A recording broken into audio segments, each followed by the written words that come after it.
Hello, my name is Jeb Sherrill, and I am not a guitar teacher, but I am really good at patterns. And today I'm going to show you how a pattern on the guitar repeats on the piano.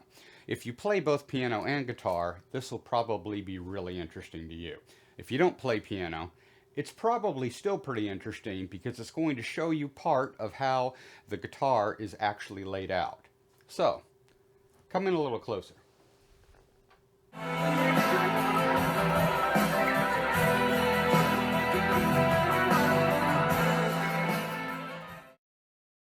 As you've probably already noticed, the setup today is a little bit different than usual because I've taken the usual chair, which begins on the G, and I've moved it up a fret to F sharp. I've taken away the back and the legs and the seat, and I've replaced the dots with these little black bars, which probably gives some of you an idea where we're going with this. Because even though I've played piano for years, it took me probably a year and a half after coming up with the chair system to realize there was a direct correlation between the chairs and the keyboard. And I'll show you exactly what that is.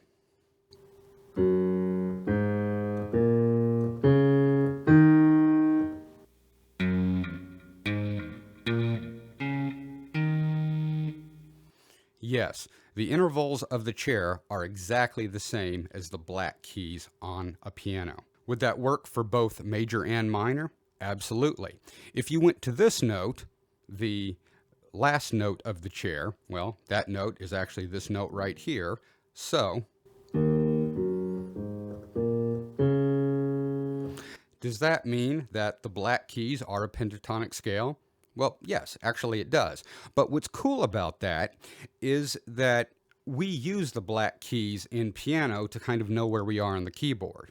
We know that C is always to the left of the two black keys.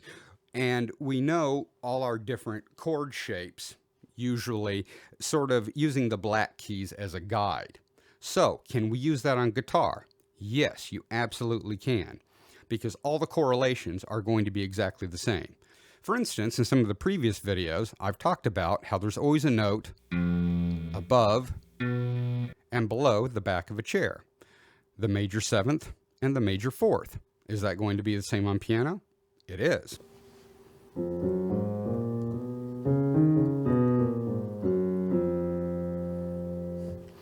Would it be the same for minor? Yes, it's going to be the exact same notes.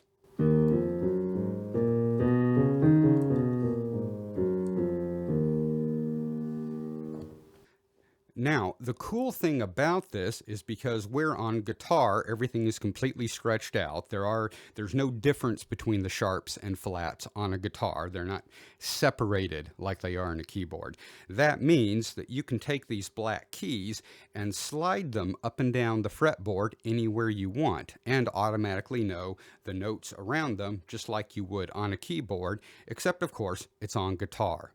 Now, why did I put these two extra notes down here?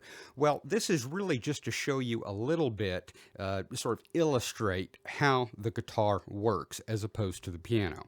Because, of course, on the piano, you only have one key for every note. But on a guitar, you have multiples. And this is how it's structured. When you have your pentatonic scale, and remember that these notes are exactly the same as these notes, but you're able to reach them easier, because obviously playing and then getting down to these two is tricky. So you can just go to these two. So what, in short, you have is this one string is a chunk of a piano, and then this string is another chunk of a piano, but slid. And then another chunk slid, all the way up. This is really like having 6 little pianos on top of each other where you can reach the notes easier. And it's just like this. So if you added in the other notes,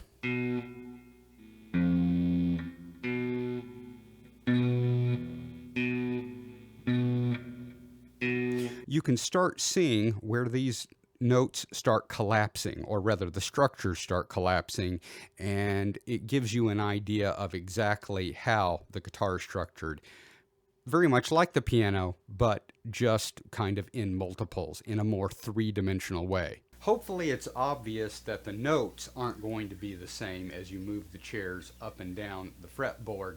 It's only going to be true exactly in F sharp. But the chair system isn't really about knowing notes, it's about knowing intervals. So you'll get to know notes around the fretboard and you'll just move the shape to those notes. And all that really matters is you know the relationship between the notes, not necessarily what the notes are themselves, if that makes any sense. This is just an intervallic thing. So hopefully that made a lot of sense. Please ask me any questions in the comments and I'll try and make it clearer. Again, I really appreciate all you guys watching. Please like and subscribe. It really does help the channel. I'll see you guys on the next one.